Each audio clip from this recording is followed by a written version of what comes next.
Hey, welcome. I decided to go live today on April Fool's Day because I want to do my version. And by the way, in the background, I'm also recording the audio for a podcast episode. This is me learning new skills at the age of 67, how to go live, and how to record the audio on GarageBand in the background. Thank you, technology. Right, so anyway, let's go. We're going to go live. Today's topic is going to be all around the lies about aging. And I feel like today, April Fool's Day, is a perfect day to start rewriting them. Because the reality is, as most of the time on April Fool's Day, right, it's all about this little kind of joke that we're on the lookout for jokes and stuff like that. And so today I just thought this would be the perfect day to kind of start flipping that script in our head about some of the lies that we've been told, the way we've been fooled about aging. And so in this episode, I'm going to point out and bring to your forefront and to your consciousness 5 lies that we've been told and what they're actually doing to you by continuing to believe them. So let's go ahead and get started. So hey there, welcome back to the Aging Flip podcast, where we talk about the story the world has told us about aging and rewrite it into something truer, wiser, and more honesty about what you're actually experiencing, so that this season of your life can be way more exciting for you. And today is actually April Fool's Day, as I said in the beginning, prepping myself for going live here.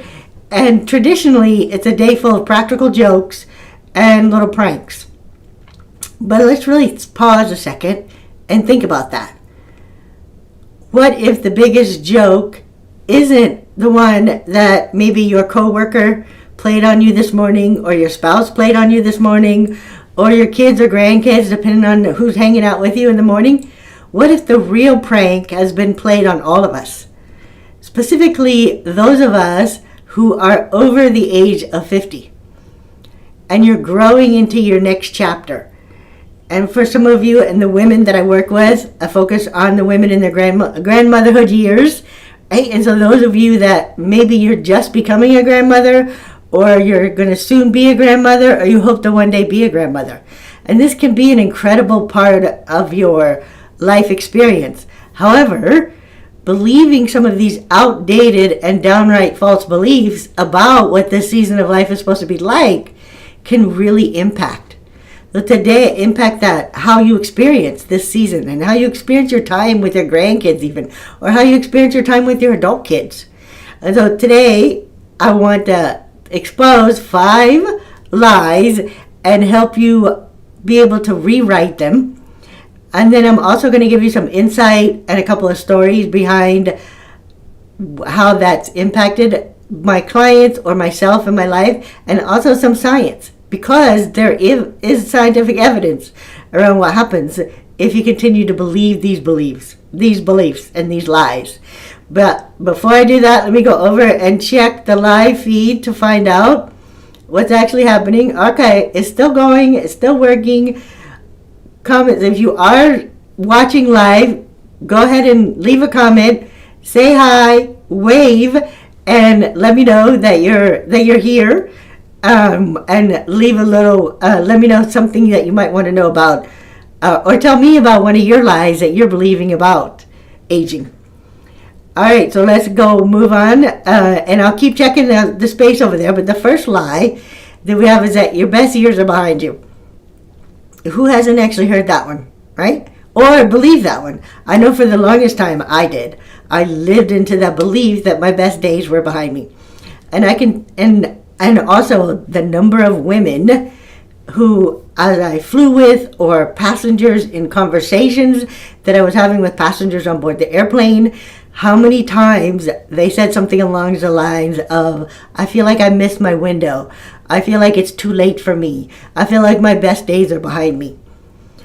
And what I want you to know is that life doesn't hand you out like when you're born, and just like the food on the shelf where it has this best used by date, right? When we're born, we're not stamped with this best used by date. We really aren't. And you don't lose your potential at 50 like that carton of milk that is best used by a specific date. It really doesn't happen. That does not happen to us. Yet, that thought and that lie that you catch yourself thinking and believing almost innocently, like that your best years are behind you, it's like you've given yourself a best use by date. In fact, science and the studies in neuroscience and adult development show that emotional intelligence and the decision making and the creativity all continue to grow well into our later decades in life. This is the time of becoming, not the time of fading. Your life experience is the very thing that gives you the perspective, the confidence, and the self-awareness to build a future. And by the way, it hasn't actually happened yet. It's still unfolding. So to use all of that perspective, your self-confidence, your self-awareness to create that future you want on purpose, because it's unfolding. It's not created yet, and you get to be the one to create it. So there's no way it's actually too late. You are now even better equipped to create it on purpose than you were, say, a decade ago. And so that's lie number one.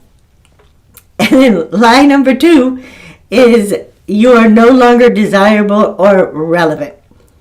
And this one really does get portrayed a lot, specifically for women, because we get replaced by the younger versions, or even I was on a podcast episode recently, and we were making a little side note about conversation about how in the news media and in the big media channels, if you pay attention to them, the men on the shows, they've been around for decades.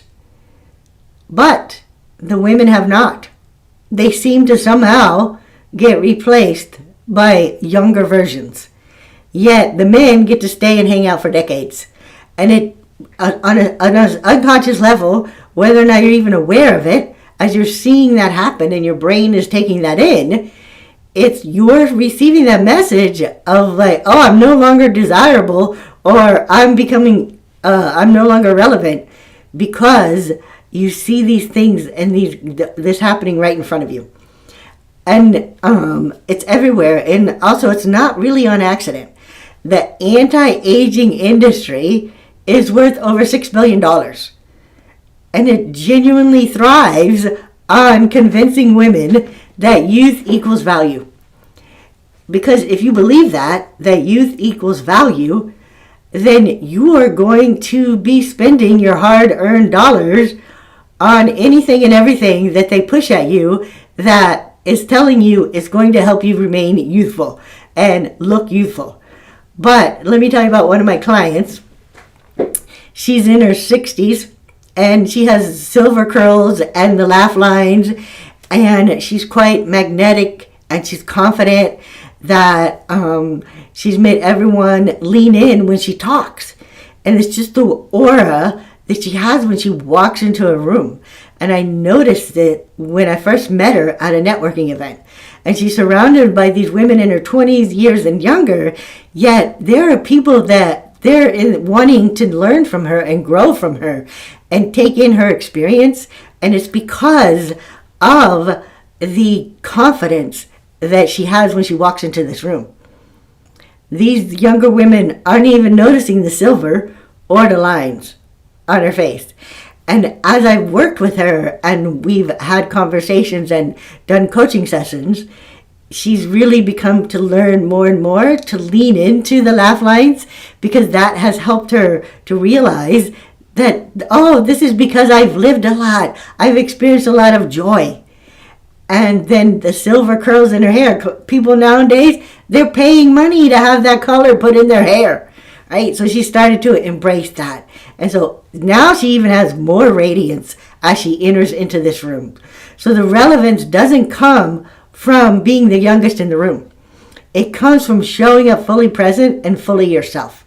Really opening yourself up to embracing that. Then lie number 3. First, before I get into that, let me go over and check the live feed to see what's actually happening there. All right, we're good. We're set. I am actually new at doing these lives, and I'm also new at growing my following around this topic, and I'm okay with that. I'm okay with experiencing this and trying out and doing something new, which actually leads me into lie number 3. Because the lie number 3 is that you're too old to try new things. And so right now, today, I am this living, breathing, perfect example of how I'm not too old to try these new things. Because behind the scenes, on my Mac, I have my GarageBand open with the audio, taking in the audio of the feed and the camera that is allowing me to go live on YouTube and LinkedIn at the same time. So I'm learning to try new things and leveraging the technology that's right in front of me. And so this one, it does have its deep roots into believing that we are too old to try new things. Because we've been associated and taught to associate the word old with done, worn out, and finished.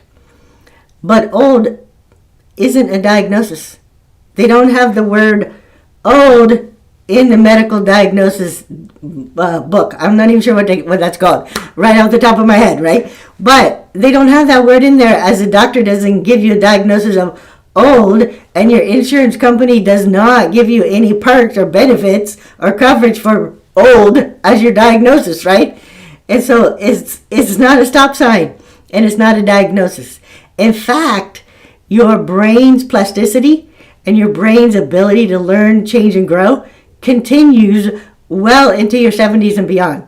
The key is to being intentional about it, and the key is practicing repetition, which is the same thing you actually need to do when you're younger and learning something new, and you're learning how to memorize something, or you're learning how to do a new skill. It's the same thing. You need to be intentional, and you need to have repetition. So it has nothing to do with your age. The more you engage in something new, a skill, a project, or a routine, the more your brain literally rewires itself to support that belief. So I had a client, Dana, and she took on her first watercoloring class at 58.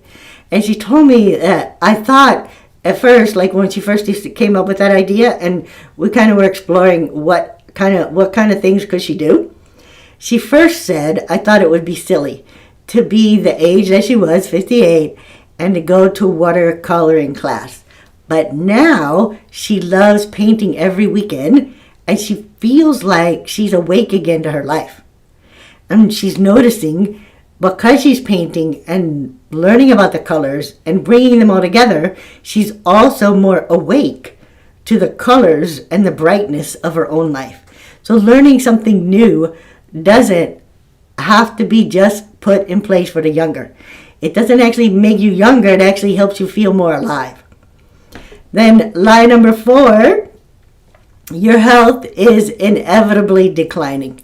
And that kind of does go back to that old is not a diagnosis, right? Your body's change, yes. Your hormones shift, yes.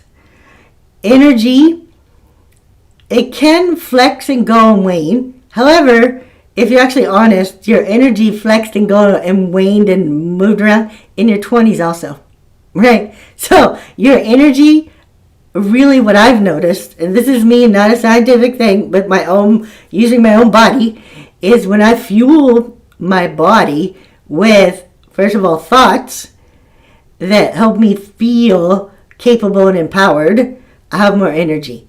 When I fuel my body with foods that are actually not processed, I feel more energetic.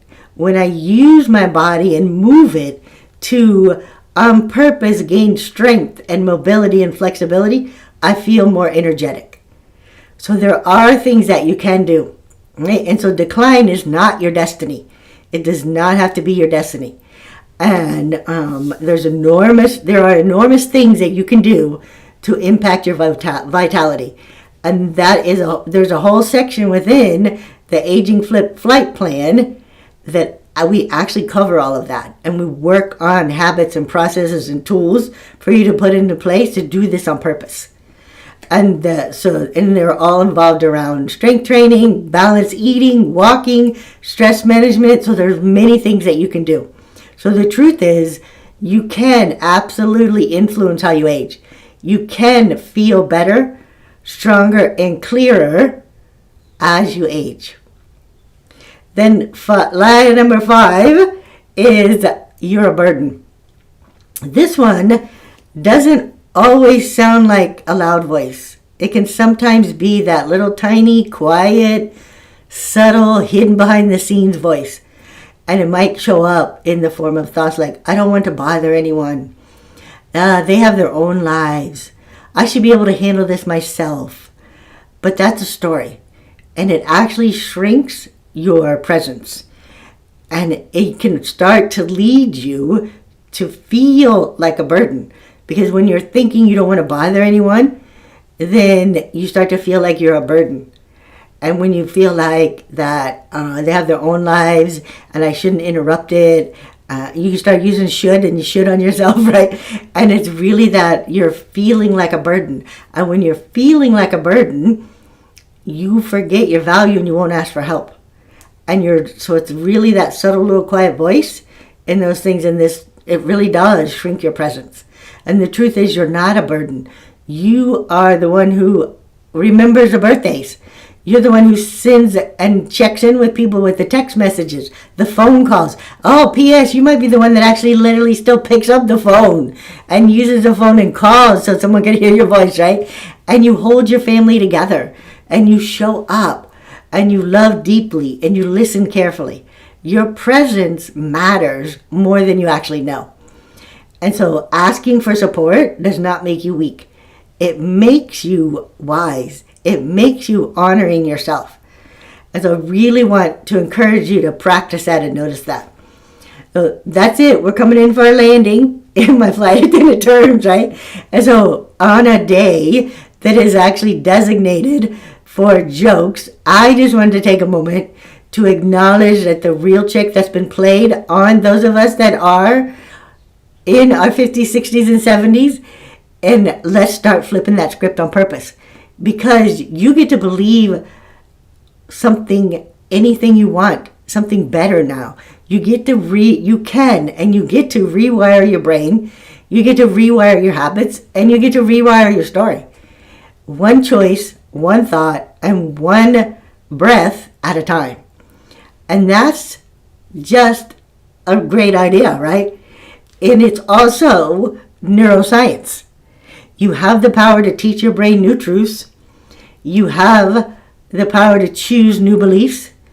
And you have the freedom to become someone who lives forward. Now, those of you that are here listening or watching any of the replays of the lives, I really would love to hear from you. Which one of these lies have you believed? And what's the truth that you're ready to start practicing on purpose? You can leave a comment if you're watching this on the video or see it on LinkedIn. Or if you're you can even leave a comment. I will reply back to you if it's on Apple's podcast or Spotify. I do see the comments. You can also reach out to me on Instagram. It's Aging Flipped. Then in the show notes on the podcast episode itself, you'll find a link that you can go directly to my website, and there's ways you can connect with me there. You can also direct message me on any of the social media platforms, because I really do want to know what one of the lies were and the beliefs that you had. And I am listening, and I do want to support you, and I will send you back a personal resource to help you start rewriting that story today. I will be back again next week. Have an awesome rest of your week.